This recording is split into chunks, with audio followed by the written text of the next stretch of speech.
आयोजित केला आणि त्यांचे ब्युरोची विशाल कुत्रे, प्रतीक राणे, नाना दोन आणि सर्वच प्रतिनिधी अत्यंत आत्मीयतेने हा सर्व कार्यक्रम आयोजित केला.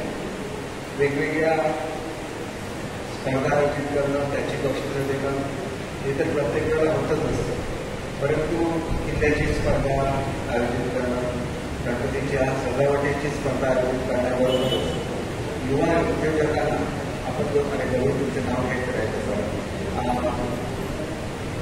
आपण जो एक युवा उद्योजकांचा सन्मान केला, सर्वांना प्रेरणा देणारा असा हा सन्मान होता. आणि युवकांचा सन्मान करत असतानाच आमचे विपी नाईक साहेब जे आमचे ज्येष्ठ मार्गदर्शक आहेत, अनेक वर्ष आम्ही त्यांच्या मार्गदर्शनाखाली काम करतो. आमचे डॉक्टर देवभटकर साहेब आहेत, यांनी वैद्यकीय क्षेत्रामध्ये असा विक्रम केलेला की देवभटकर साहेबांच्या नावाने एवढे पेशंट येत होते की अक्षरशः जमिनीवर लोकांना त्यांना ट्रीटमेंट केली जात होती. खरं तर त्यांच्या जाण्याने सावंतवाडीचं हॉस्पिटल एका निष्णात अशा डॉक्टरांच्या सेवेला मुकलेलं आहे, परंतु ते त्यांची खाजगी सेवा चालू आहे. सगळ्यांचा सत्कार केला, देण्याची तुमचा सत्कार केला आणि अनेक उद्योग ज्याच्यामध्ये मुद्दे आहेत त्यांनी मुद्दा उल्लेख केला की एका काळी अतिशय त्यांनी जीवनात अपयश त्यांच्या कुटुंबाने बघितलं, त्याला पुन्हा एकदा यशाच्या शिखरावर नेण्याचं काम या युवकांनी केलेलं आहे. दादा वर्तेकरांच्या वाणीमधून तर सरस्वती नेहमी आपल्याला म्हणजे सुद्धा कुठल्याही भाषेमध्ये आपल्याला नेहमी त्यांचं वेगवेगळ्या कविता ऐकायला मिळतात. स्वतःची विद्यार्थ्यांनी तर तुमच्या कार्यक्रमाला मी थांबणार होतो, माझा अजून एक प्रयत्न आहे की उशिरा जर माझी अपॉइंटमेंट झाली तर मी थांबण्याचा प्रयत्न करेन. पण तुम्हाला सुद्धा मी मनापासून शुभेच्छा देतो की आपण सावंतवाडीचं नाव मोठं करण्याचं तुमचा सुद्धा खूप मोठा वाटा आहे. आटपकर साहेबांचे वडील माझ्या खूप जवळचे होते, त्यांच्या मुलाला यशस्वी होताना बघणं हा एक आल्हाददायक प्रसंग असतो. पेडणेकर कुटुंबियांची अतिशय जोडायचे संबंध राहिलेले आहे आणि सायकल म्हटले की पेडणेकर म्हणजे समीकरण सावंतवाडीमध्ये होतं, परंतु आपल्या कुटुंबियांचा जो व्यवसाय तो संपूर्ण जिल्ह्याकडे पोहोचवण्याचं काम हे त्यांनी केलं. म्हणजे अगदी कमीत कमी किमतीच्या सायकलपासून महागाच्या महाग सायकल जर कुठे मिळत असेल तर ती त्यांनी उपलब्ध करून दिली. त्यांच्या शोरूमच्या उद्घाटनाला गेलेले होते आणि अतिशय भव्य अशी शोरूम त्यांनी सावंतवाडीमध्ये त्या ठिकाणी स्थापित केलेली होती. आमच्या भोसले सरांचं तर नाव आपल्याला माहीत होतं, असा एकही कार्यक्रम की आमच्या भोसलेच्या सहकार्याशिवाय सावंतवाडीमध्ये काही दिवसात काही घडत नाही. आणि आपली जी जर्मनीला आपण थोडं पाठवतो त्यांच्या ट्रेनिंगमध्ये सुद्धा त्यांनी खूप मोठी कामगिरी बसवलेली आहे. आणि म्हणून हे सगळं करत असताना या कार्यक्रमाला घरगुती कार्यक्रमाचं स्वरूप होतं. कारण सिद्धारामजी अनेक वेळेला त्यांना भेदून आलं की आपल्या जुन्या दिवसांची आठवण, कुटुंबाने आपल्यासाठी केलेल्या त्यागाची आठवण ही फार कमी लोक ठेवत असतात. पण सीतारामजींचं वैशिष्ट्य असं आहे की ते केवळ एक संपादक नाही तर मराठा महासंघाचे तालुकाध्यक्ष सुद्धा अनेक जबाबदारीची बदल त्या ठिकाणी घेत असताना संयमाने कसं वागायचं आणि त्याचबरोबर जनसंपर्क कसा ठेवायचा हे जर तुम्हाला बघायचं असेल तर ज्या संपादकांचा सर्वात जास्त जनसंपर्क आहे अशा संपादकांचं जर नाव घ्यायचं त्याच्यामध्ये सीताराम गावडेंचं नाव हे निश्चितपणे अग्रगण्य राहील याची मला खात्री आहे.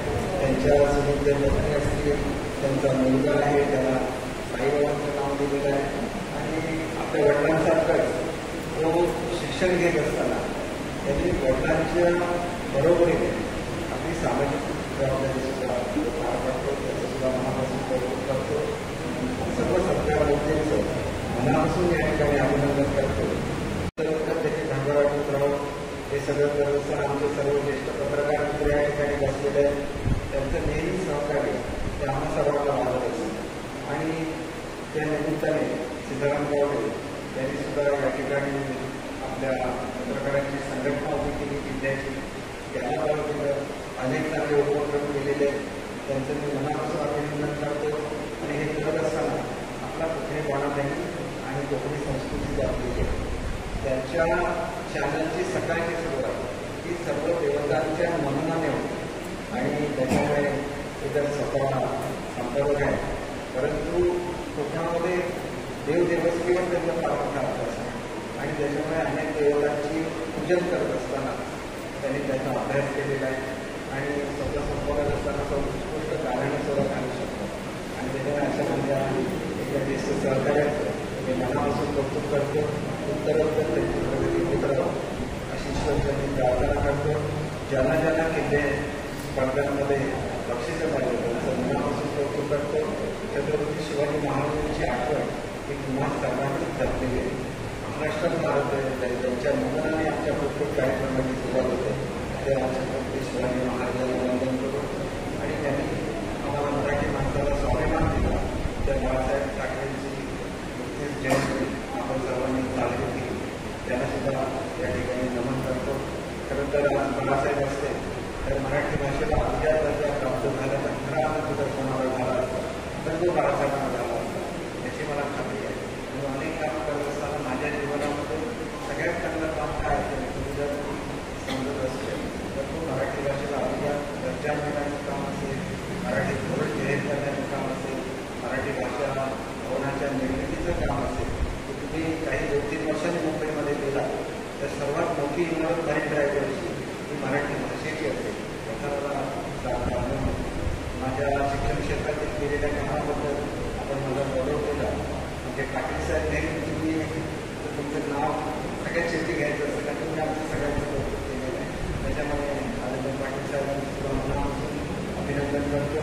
आणि कोकण लाईनच्या त्या वाटचालीमध्ये त्यांचे जे पत्रकार ग्रामीण भागामध्ये काम करतात, लोकांच्या सुखदुःखामध्ये सहभागी होतात, त्यांचं सगळ्यांचं मनापासून अभिनंदन करतो. आपल्या जीवनामध्ये उत्तरोत्तर भरभराट यावं अशी ईश्वरांनी प्रार्थना करतो. सैनिक तुमचे ग्राहक करायला मला आवडते त्यांनी त्यांचा सुद्धा सत्कार करायला मिळाला हे सुद्धा मला भाग्य नसते. आणि एवढ्याच सत्कार करणं ही सुद्धा एक जीवनामध्ये मनाला सुखद असं हे आहे. कारण ते राजकारण त्यांना बघितल्यानंतर ते राजकारणातलं आहे हे विसरून ते लोकांमध्ये